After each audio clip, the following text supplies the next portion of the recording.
15h30, hoje é sexta-feira, hora de abrir as portas do nosso consultório. Hoje falamos sobre uma especialidade que está na ordem do dia no mês de dezembro, que é a especialidade de Medicina Interna. Vamos conhecer um pouco mais sobre esta temática dentro da medicina. Vamos também ter a oportunidade para falar sobre medicina dentária, como de resto costumamos falar à sexta-feira. Vamos conhecer melhor os pormenores que dizem respeito à especialidade de ortodontia dentro de medicina dentária. Se tiver dúvidas no âmbito desta especialidade, pode e deve ligar 225 083 204. Pode também deixar a sua questão por escrito, caso não possa entrar em contacto connosco via telefone, para consultorio@portocanal.pt. Cumprimentar o nosso primeiro convidado desta tarde, Dr. João Araújo Correia, internista e presidente da Sociedade Portuguesa de Medicina Interna. Olá, muito boa tarde, Dr. João. Antes de mais, dezembro está instituído como o mês da medicina interna. Muitas vezes é uma especialidade que causa alguma confusão, as pessoas não sabem muito bem a medicina interna é o que exatamente, não é? Há sempre assim aqui uma zona cinzenta no que diz respeito a esta especialidade. Afinal de contas, que áreas abrange a medicina interna e porque é que dezembro é o mês escolhido para a causa da medicina interna?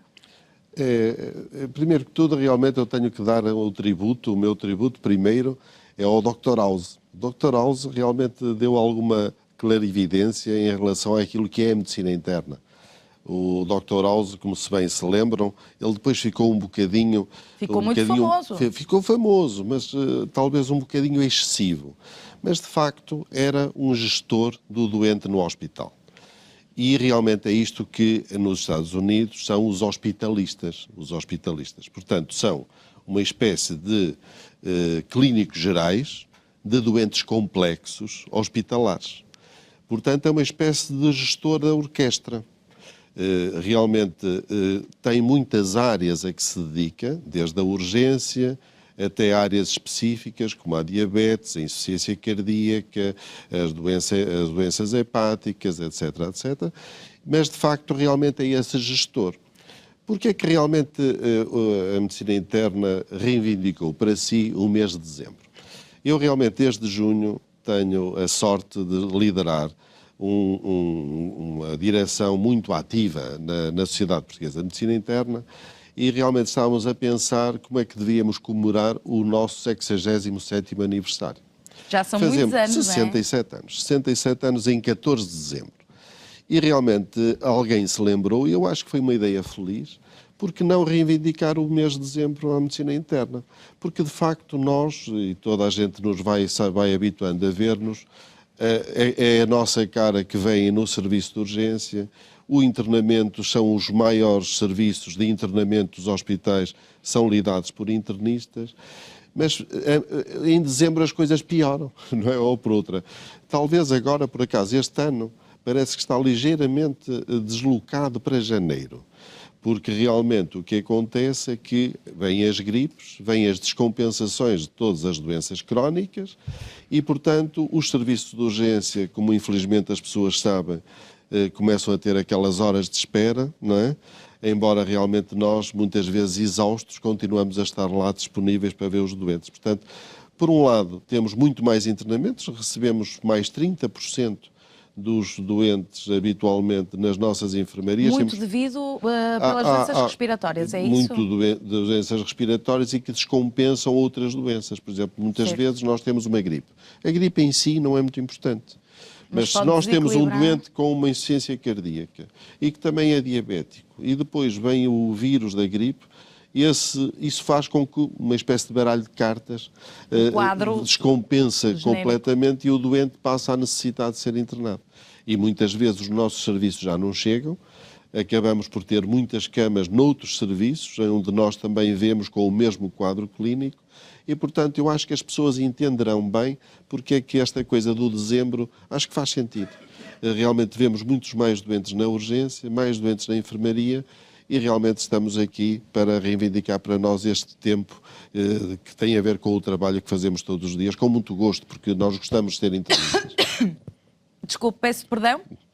Entretanto, perguntava-lhe também, será também o mês de dezembro um mês muito associado, exatamente por esta altura das festas que se aproxima, também há alguns, não sei, acidentes, vamos dizer assim, acidentes domésticos, há mais internamentos que digam respeito a percalços que acontecem nesta altura do ano, há aqui alguma área específica a que as pessoas devam estar atentas, nomeadamente também aos acidentes rodoviários.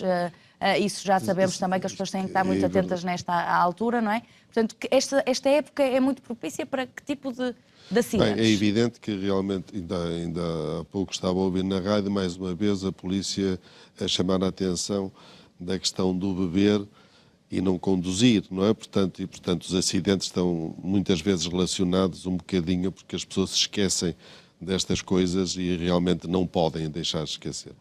Mas realmente aquilo que nós temos mais nas festas é que em Portugal come-se muito, não é? Come-se muito e bem, não é?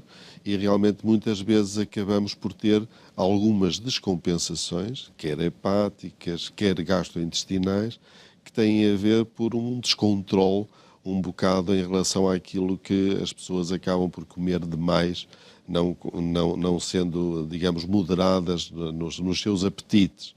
O outro aspecto é realmente um bocadinho ter cuidado de quando estão num ambiente aquecido e não se pode provavelmente ir lá fora, apanhar a corrente de ar e depois lá vem a gripe, lá vem a pneumonia e lá vai a descompensação e muitas vezes são os mais velhos que mais sofrem e nós não nos podemos esquecer de que realmente estamos um bocadinho cada vez mais velhos e com mais doenças. Cada pessoa normalmente não traz só uma doença, traz mais do que uma e, portanto, temos de ter muito cuidado, fundamentalmente, nas crianças e nos mais idosos, não é? Muito bem. Agora, também para elucidar e fazer aqui também a nossa pequena homenagem a esta especialidade, à medicina interna, vamos ver um vídeo. Até já.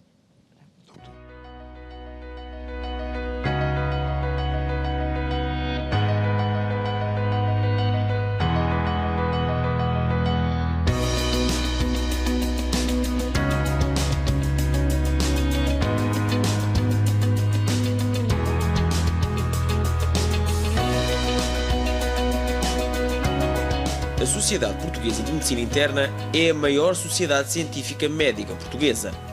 Com cerca de 3.000 associados, a SPMI completa 67 anos no dia 14 de dezembro de 2018. Associar o mês de dezembro à medicina interna é uma ideia feliz e que faz sentido. Os doentes compreendem que é no frio de dezembro, com as doenças da época a fazerem-se notar, que o trabalho dos internistas é ainda mais necessário. A medicina interna é a base confiável do Serviço Nacional de Saúde no hospital e é já a maior especialidade médica hospitalar. Em 2018, estão inscritos na Ordem dos Médicos 2.600 internistas e cerca de 1.000 internos encontram-se de momento em formação. Os serviços de medicina interna são responsáveis por 43% das altas médicas hospitalares e neles são internados 70% dos AVCs, 80% das insuficiências cardíacas, assim como 80% das pneumonias, das DPOCs e dos doentes com lúpus. Em dezembro, os serviços de urgência enchem-se de doentes agudos graves ou crónicos descompensados. São sempre demasiados e só se sentem seguros e confiantes nas mãos dos internistas. É também em dezembro que os serviços de medicina têm de responder ao aumento das necessidades de internamento. A sua lotação cresce em mais de 30%. Com o mesmo número de internistas, são tratados com qualidade todos os doentes, sem qualquer compensação adicional, a não ser a sua satisfação profissional. Na urgência, onde chegam centenas de doentes por dia, sem uma avaliação médica prévia, o internista é fundamental para tratar e para coordenar a equipa que dá assistência ao doente, urgente e emergente. O doente agudo grave ou crónico complexo, com as suas comorbilidades e terapêuticas, exigindo uma abordagem global dos seus órgãos e sistemas, sem nunca esquecer a pessoa, é o que motiva todos os internistas. A diabetes é uma doença multissistémica que afeta mais de 1 milhão de portugueses. Neste contexto, a medicina interna e os internistas são fundamentais para o seu seguimento e tratamento. Uma das razões é porque a medicina interna é a especialidade hospitalar mais numerosa em Portugal. Após um AVC, a recuperação é mais rápida, numa unidade dedicada com um internista a controlar todos os órgãos e sistemas. As doenças autoimunes, como por exemplo o lúpus, não são doenças só das articulações. Podem ser graves, podem comprometer o funcionamento de órgãos vitais e, como tal, podem pôr em risco a própria vida. Um internista com experiência é aquele que está mais bem preparado para garantir a saúde e a segurança destes doentes. A pessoa com doença grave ou incurável, que cursa com sofrimento e fragilidade, deve ter a opção de ser acompanhada por um internista com competência em medicina paliativa. As unidades de assistência cardíaca crónica são a melhor opção no seguimento dos doentes com esta patologia, com resultados demonstrados na melhoria da qualidade de vida e também na redução dos internamentos e da mortalidade. A hospitalização domiciliária é um novo modelo para a saúde, em que a medicina interna deve ser o pilar, com capacidade de garantir a qualidade e segurança no tratamento dos doentes. Eu acredito que num sistema de saúde de qualidade, racional, eficaz e seguro, todos poderão ter um internista de referência. Os portugueses podem contar com a dedicação dos internistas todos os meses do ano. Mesmo em dezembro, quando as doenças se multiplicam, a medicina interna está sempre presente, porque o trabalho não a assusta.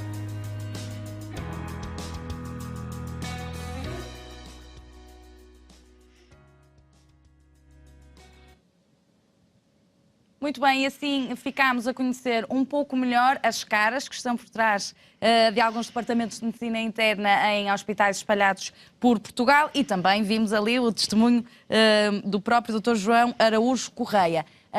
Em termos de reconhecimento, acredito que para os profissionais que estão todos os dias ligados a esta área, que haja uma satisfação muito grande, porque há um grande volume de trabalho, como podemos perceber, até mesmo pelas imagens. Esse reconhecimento é também sentido da vossa parte pelos doentes e ao nível do Sistema Nacional de Saúde. Ainda há esse reconhecimento ou falta fazer muita coisa pela medicina interna? Falta fundamentalmente reconhecer que este volume de trabalho tem que corresponder meios humanos e materiais. E de facto não se consegue fazer isto tudo muitas vezes com constrangimentos muito grandes do ponto de vista pessoal, não é? Portanto, no meu próprio hospital, ainda há muito pouco tempo, tivemos que abrir uma nova unidade de internamento, porque a necessidade era essa, e o que é facto é que das 4 vagas que estavam pedidas de medicina interna, foram-nos concedidas uma. Ora, de facto, realmente é muito difícil se quer dar resposta às necessidades atuais já de tratamento, mas também outras formas de atuação que são muito importantes e que atualmente, nomeadamente, por exemplo, em Espanha e em países da Europa, são áreas de desenvolvimento da medicina interna que são outras formas de fazer medicina. Que é, por exemplo, o que vimos, um dos rostos era a doutora Francisca de la Rue, que é da hospitalização domiciliária. A hospitalização domiciliária é uma área muito importante, digamos, não é uma resposta global, mas é uma área em que nós podemos não internar doentes, os doentes ficarem na sua própria casa, serem tratadas com a mesma qualidade, não é para todos os doentes, é para os doentes menos complicados, mas o que é facto é que faz com que, para o sistema, fica muito mais barato para o sistema e muito melhor para o doente. Mas tudo isso gasta pessoas. Portanto, eu também gostava de ter hospitalização domiciliária, mas se não me dão sequer médicos para fazer aquilo que eu tenho que fazer, tenho muita dificuldade em dar esse passo. Mas outras áreas, por exemplo, que são, por exemplo, os hospitais privados, já perceberam de que era absolutamente crucial fazer a chamada medicina interna da medicina da congestão cirúrgica. Isto é, o acompanhamento do doente no pré e no pós-cirúrgico. Porquê? Porque os internistas, que veem o doente de uma maneira global, podem acompanhá-lo, podem prever as complicações, podem preveni-las e o doente vai embora muito mais cedo e bem. Ora, isto já se descobriu que é muito melhor e muito mais barato arranjar mais um internista que faça isto do que estar a passar pela complicação. E eu também precisava de fazer isso no meu hospital, também ainda não tive gente para que realmente colocar nos serviços cirúrgicos internistas que realmente possam fazer isto mesmo. Neste momento nós estamos a chegar a uma situação... Sobretudo neste mês, não é? Sobretudo neste mês, e não é só neste mês, é que, quer dizer, constantemente, neste momento, nós estamos a ser assediados, nomeadamente os nossos melhores especialistas, os nossos melhores internos que estão a sair, e os hospitais privados sabem muito bem de que os internistas são preciosos para isto. Sabem muito bem quem vão buscar, não é? E ainda há 2 dias, uma pessoa que eu julgava que ia ficar no meu hospital, tinha acabado de ser titulado, veio um hospital privado para levar, não é? E, portanto, nós não conseguimos competir assim, não é? Portanto, em termos de gestão hospitalar fica complicado, é muito não é? complicado, muito complicado. Portanto, o reconhecimento, eu acho que ele vai existindo. Agora, é preciso que realmente seja concretizado em ações. E as ações passam, de facto, pelo menos, não estou a dizer que a gente devesse ganhar mais, independentemente de realmente, provavelmente, trabalharmos muito mais do que muitas especialidades. Mas eu acho que quem vem para a medicina interna não pode ser por segunda opção. E esse não deve ser um móvel para vir para a medicina interna. Mas também, ao menos, darem-nos os quadros que precisamos para tratar os nossos doentes. Era o reconhecimento concreto que gostaríamos de ver da tutela. Portanto, esse seria o grande passo que gostaria de ver satisfeito no futuro. Em relação também às imagens que vimos, e já tivemos a oportunidade também aqui de dedicar algum tempo à questão dos cuidados paliativos, muitas vezes também é uma área um bocadinho esquecida, vamos dizer assim, mas que está em franco desenvolvimento, não é? E tem a ver com medicina interna. Deve ser feito por um internista, é isso? Deve ser feito por especialidades generalistas, não é? Não esquecer aqui nunca que eu acho que é uma coisa absolutamente crucial e é uma coisa que estamos muito longe ainda de conseguir a perfeição, que é a medicina interna, como especialidade generalista, tem que se articular com a medicina geral e familiar. Não é possível ter cuidados integrados de doentes crónicos se não houver a integração das 2 especialidades. E ainda não há? Não há. Eu sinceramente, juntamente, aliás, já tivemos 3 reuniões com o Dr. Rui Nogueira, que é o presidente da Associação Portuguesa de Medicina Geral e Familiar, e fizemos uma coisa histórica. Foi, primeiro, fizemos um comunicado acerca da gestão do doente agudo, conjunto, e pedimos em conjunto, as 2 sociedades, uma audiência à Sra. Ministra da Saúde. E isto é uma coisa perfeitamente inédita. 2 especialidades separadas que, em conjunto, para a resolução de um problema concreto, pedem à Sra. Ministra. Ainda não recebemos nada, mas continuo com bastante esperança de que realmente ela acabe por nos responder. Mas eu agora acabei por não responder à sua pergunta, que era dos paliativos. Dos cuidados paliativos. Ora bem, a questão dos paliativos é mesmo muito importante. Primeiro que tudo, porque é preciso ter a noção de que, neste momento, 1 em cada 6 portugueses vai morrer ao hospital. Vai morrer ao hospital. E, portanto, uma das coisas fundamentais, mesmo antes de falar em cuidados paliativos, é falar na qualidade da morte. Isto é, morre-se tanto no hospital, tanto, que é tão importante tratar bem como saber e cuidar de forma digna para que se possa morrer bem, não é? Isto é, cuidar da morte é tão importante como cuidar da vida. 1 em cada 6, não esqueça este número, vai morrer ao hospital. E não é só a doença oncológica. É preciso a pessoa tem que ter a noção de que os cuidados paliativos são para todas as doenças crónicas em fim de vida. Em fim de vida, não é? Portanto, o doente respiratório crónico, o doente cardíaco, o doente hepático em fase terminal, todos esses doentes e não propriamente só o doente oncológico. Certo. E, portanto, desde o cuidar da falta de ar, que eu acho que deve ser das coisas que não se pode morrer com falta de ar, nem com falta de ar, nem com dor. E outra das coisas que é muito importante é adaptar a terapêutica à morte, à proximidade da morte.